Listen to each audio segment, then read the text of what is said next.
Halo, aku Kristal, usia 20 tahun dan aku seorang mahasiswa psikologi di Universitas Indonesia Jaya. Pada kesempatan ini, kita akan membahas mengenai quarter life crisis. Pernah nggak sih teman-teman merasa hampa, bingung, takut, cemas, dan berujung pada overthinking? Apa benar ini jurusan cocok buat aku? Gimana ya nanti kalau aku gagal? Apa sih sebenarnya yang ingin aku capai dalam hidup? Jika teman-teman sering overthinking hal-hal seperti itu, kemungkinan besar teman-teman sedang berada pada fase quarter life crisis alias fase pencarian jati diri. Dalam bukunya, Robbins dan Wilner mengartikan quarter life crisis atau QLC sebagai periode ketidakpastian yang menyertai seseorang pada masa transisi dari kehidupan remaja menuju kehidupan dewasa. QLC dialami oleh banyak orang pada rentang usia 18 sampai 30 tahun. Pada rentang usia ini, seseorang tidak sepenuhnya terikat seperti masa remaja atau sepenuhnya mapan seperti dewasa nanti. Yang awalnya cuma tahu sekolah dan rumah doang, pada masa ini kita dituntut untuk menghadapi dunia yang sebenarnya. Dr. Lara Fielding menyebutkan ada 3 faktor yang menyebabkan seseorang mengalami QLC. Yang pertama adalah banyak pilihan. Ketika kita dihadapkan dengan banyak pilihan, otomatis akan ada batas di mana kita nggak mampu lagi mengolah pilihan itu. Karena saking bingungnya, dan justru berubah jadi tekanan. Kita mulai ragu menentukan pilihan mana yang paling tepat. Pada akhirnya, kita akan merasa lelah dan kewalahan dengan segala pilihan yang ada. Yang kedua, banyak akses. Internet dan media sosial seolah memberikan kita begitu banyak akses ke dalam kehidupan orang lain. Tanpa sadar, kita mulai membandingkan diri kita dengan seseorang yang kita lihat di media sosial. Padahal, apa yang terlihat di media sosial hanya sebagian kecil dari keseluruhan cerita seseorang.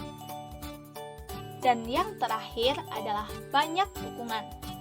Setiap orang tua pasti selalu berusaha memberikan dukungan terbaik untuk anaknya.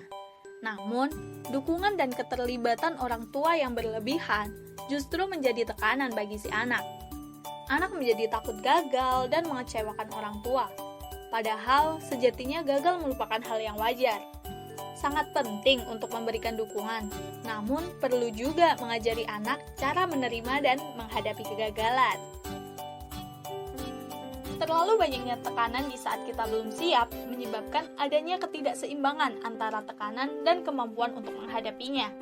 Pada saat inilah QLC terjadi, di mana kita akan mulai ragu dengan kemampuan diri kita sendiri, tidak termotivasi, mulai was-was akan masa depan, kecewa dengan pencapaian yang telah didapat, dan paling parah, kita akan mulai mempertanyakan mengenai tujuan hidup.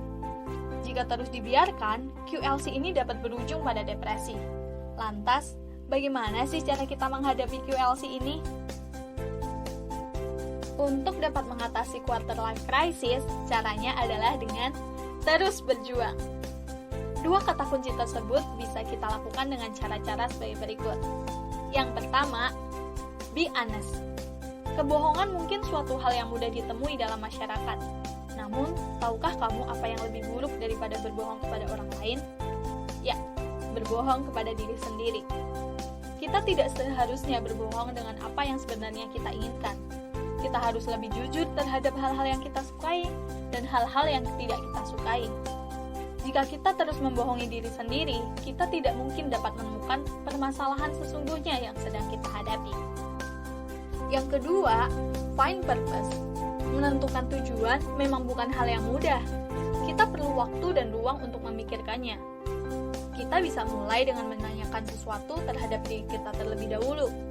Apa sih hal yang membuatku tersenyum dan bahagia? Hal apa ya yang bisa aku lakukan dengan baik?